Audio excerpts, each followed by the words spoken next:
সারাদিন বৃষ্টি নেই, যে বেরোইছি অমনি বৃষ্টি। হ্যাঁ, তারপরে আবার এমনি কাঁচা রাস্তায়। আরে না, বিকেল তো ভিজে ফেললি আমার বন্ধু। ভিজতেছো? আরে শিয়াল ভিজা ভিজান দেখতেছি পৌঁছাতে পৌঁছাতে। হ্যাঁ, এই সামনে কাদা আছে, ফেলাও দিস কিন্তু ব্যথা যেন না লাগে। এই সামনে ডানি একটা দোকানপাট আছে, মানে দোকানপাট একটু দাঁড়ায় পার নালি পারে একেবারে গোসলে যাওয়া নেই।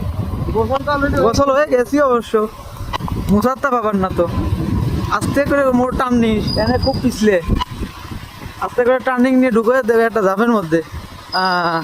দাও ঢুকে দাও, ঢুকে দাও, এনে ঢুকে দাও, এনে ঢুকে দাও, এনে break break break break break. আর ঢুকানো লাগবে না, ব্রেক করা।